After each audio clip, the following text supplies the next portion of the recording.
Selamat pagi, mari kita mengawali hari ini dengan mendengarkan firman Tuhan dari buku Renungan Pagi Pulang ke Rumah yang ditulis oleh Ellen G. White bersama dengan Pendeta Glenn Sakul, Gembala Jemaat Yongkwang, Makassar.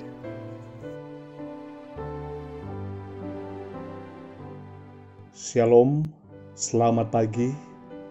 Mari kita berdoa untuk meminta hikmat dari Roh Kudus Tuhan.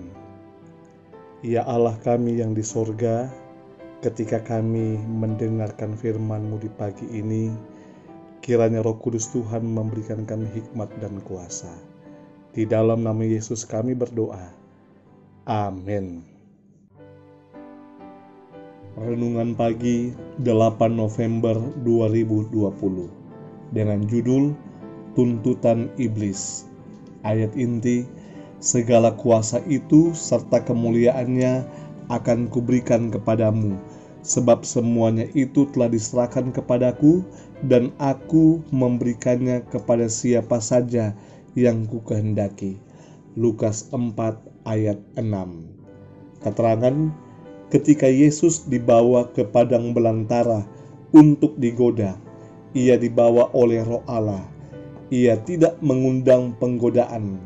Ia pergi ke padang belantara untuk mengasingkan diri, untuk merenungkan tugas serta pekerjaannya.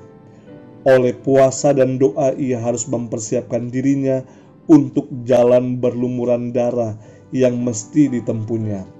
Tetapi iblis mengetahui bahwa juru selamat telah pergi ke padang belantara, dan pikirnya inilah saat yang terbaik untuk menghampiri dia. Nasib besar dunia ini dipertaruhkan dalam perjuangan antara raja terang dan pemimpin kerajaan kegelapan. Setelah menggoda manusia kepada dosa, iblis mengaku dunia ini sebagai miliknya, serta menyebut dirinya raja dunia ini. Setelah menyesuaikan bapa dan ibu kita manusia dengan sifat-sifatnya sendiri, ia bermaksud hendak mendirikan kerajaannya di dunia ini. Ia mengatakan bahwa manusia telah memilih dia sebagai rajanya.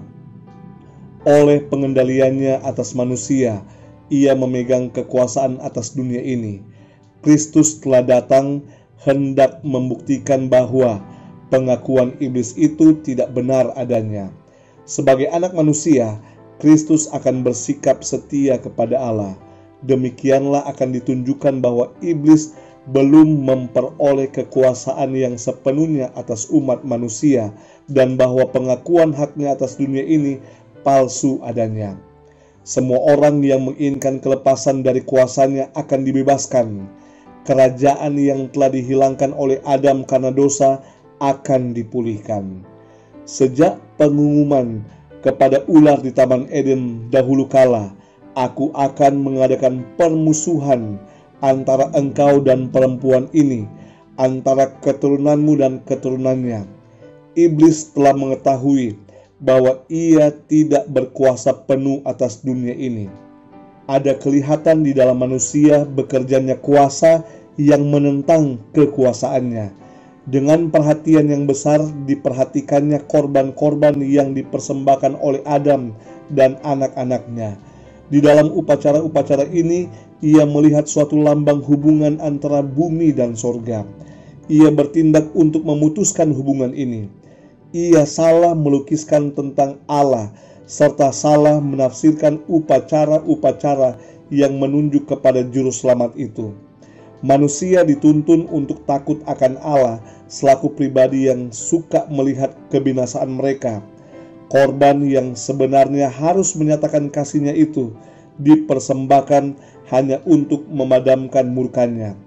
Iblis membangkitkan nafsu manusia supaya dapat memperkukuh kekuasaannya atas mereka itu. Ketika sabda Allah yang tertulis diberikan, iblis mempelajari nubuatan-nubuatan tentang kedatangan juru selamat. Dari generasi kepada generasi berikutnya, ia bekerja untuk membutakan orang terhadap segala nubuatan ini, supaya mereka menolak Kristus pada kedatangannya. Alfa dan Omega jilid 5 halaman 107 dan 108. Saudaraku yang kekasih, iblis telah menjadikan dirinya sebagai pemimpin dan raja atas bumi ini ketika ia berhasil mengalahkan Adam dengan membuat Adam jatuh ke dalam dosa. Namun dengan kedatangan Kristus ke dunia ini, iblis menyadari bahwa kekuasaannya atas dunia ini tidaklah sepenuhnya benar. Dan iblis berusaha sekuat tenaga untuk mempengaruhi manusia untuk tidak datang kepada Allah yang pengasih. Iblis salah menafsirkan nubuatan tentang Allah. Mari kita tunduk kepala dan mari kita berdoa. Ya Allah kami yang di sorga, permohonan kami kepadamu ya Tuhan, bukakanlah mata kami agar kami tidak jatuh dalam jerat-jerat iblis. Kami hari ini kembali menyerahkan hidup kami ke dalam tangan Tuhan.